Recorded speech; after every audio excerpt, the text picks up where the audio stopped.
Hello, my name is John Patrick Morgan, and if you are wanting to hire a coach to help you make more money, but you don't have the money to hire that coach, then it may sound like you're in a catch-22 situation. Somebody sent me an email lately saying, I know, I'm just in this situation where it's chicken and egg, and I know that I need to hire a coach in order to grow my ability to make the money, but I need that in order to make the money to have to hire a coach. So yeah, it's chicken and egg. And I think and I shared with this person, it's actually a really disempowering perspective to take, that it's chicken and egg, which is not really the metaphor. It's more like a catch-22. It's like, I need this, but in order to have this, I gotta have that. Like that typical phrase, it takes money to make money, right? It's like, it's not a useful idea. I see this also with business owners. Also, oftentimes they're like, I need to grow my sales team, but we need more revenue in order to afford to pay them. It's like, it shows up over and over and over again.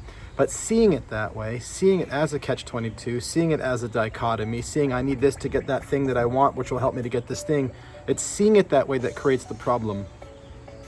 Because as soon as you believe that one is what makes the other possible, then you don't have any way in. And so the first thing you want to do is create a different reality where I can have either of these things right now. I can be with the coach, for example. I can work with the coach right now without learning how to make any more money, without even having the money. Well, how could I do that? Fucking borrow it, right? Like, that's what debt is for. And people get this idea that investing, using debt to invest in coaching is not right. I mean, but usually when companies raise money and funding to invest in the company, people, they're like applauded for it. And so why is it right to invest in a company but not in a coach who's a business person? And so use debt, use leverage. That's my personal approach to creating things, is like, whatever I'm creating, I'm gonna invest, and I can leverage and then pay back. There's been a time in my life where it didn't work and I couldn't pay it back, but that's also part of the system and how it works. Debt is created out of thin air, and it's also taken out of thin air sometimes, when it doesn't get repaid. And so money appears and disappears on balance sheets. Banks create it and banks destroy it. It's like magic. Now that's not a ticket to go and just start using debt all the time and not paying it back, because you also live inside of a system where there's a credit score, and there's a cost to that. Obviously, if you want to be part of society, having integrity and people being able to trust your word is a functional part of being in the system. But the point is it's a lot of limiting ideas that get in the way of people thinking that using debt is bad to invest in the self, but it's okay to invest in a business. But when you are the business, what's the difference? Your actual thinking is what determines whether you are an investment that's into an asset, or your investment into a liability. Like, how you actually think about yourself actually determines whether that in using debt to invest in yourself is investing in an asset or a liability. And it's like, what is your commitment to growing yourself? Are you taking this money in and deciding that it's going to be used to grow you, to create a return on that investment? That makes you an asset. If you have the idea, at least even subconsciously, that this is going to be a cost and it's going to drive you deeper into debt and you're not going to learn and produce anything new, then you're creating yourself as a liability in advance. So you actually want to determine who and what you are. Are you an asset or are you a liability before you actually take out a loan and invest in yourself?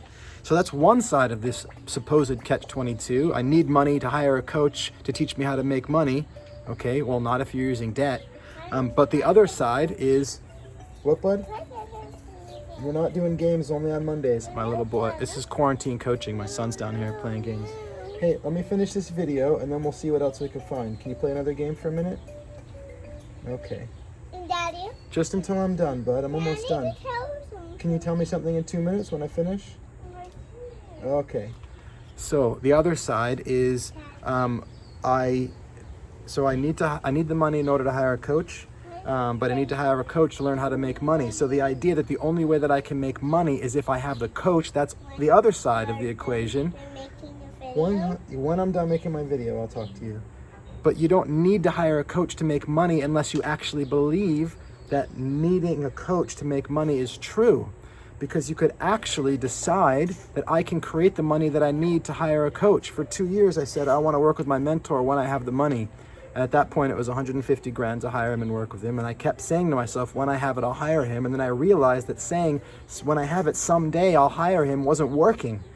And so I made a decision that I'm going to make the money to hire him in the next 4 months. And I decided I'm going to create as much money as more than I would create in a year normally at the recent time, in the next 4 months. So I had to create $285,000 in 4 months, and I'd been making around $250 a year.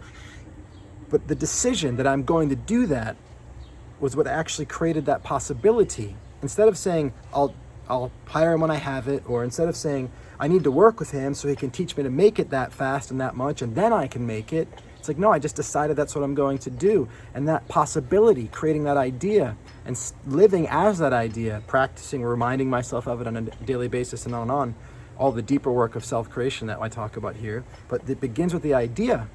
And so I created that possibility and I lived into it, and then the outcome occurred. And so suddenly I made the money that I needed to hire the coach that previously I was waiting to make. And in some other people's cases that they put in this place of thinking, well, I'll make that once I'm working with the coach. So people create these catch-22. People create the illusion of chicken and egg, this dichotomy, the illusion of it by tying one thing into the other. But that's a lie. You don't need to do that. And doing it will trap you. And so I've talked to so many people over the years that want to express a desire and interest to work with me, but they just go around and around year after year in the same circle. It's like, I need to work with a coach to learn how to make more money quickly, and then over here it's like, and once I have it, and I'll hire them, but I don't have it yet, so I can't. It's like they're just stuck. What? That's because your time. That's because your time ran out. All right, I'm gonna finish my video, then we'll talk. That's the idea. So make a decision. We're gonna get something, and we're gonna go do something really fun in a minute. I'm just gonna say bye to my friends. Make a decision. Are you gonna just create the money without needing the coach through the decision and the commitment, or are you going to use debt and leverage and invest in the company of you? If you want more, check out my other hundreds of videos. Come and join Creator Circle so we can be in conversation on a weekly basis. Reach out to me personally. I'd love to talk to you. Much love. Bye for now.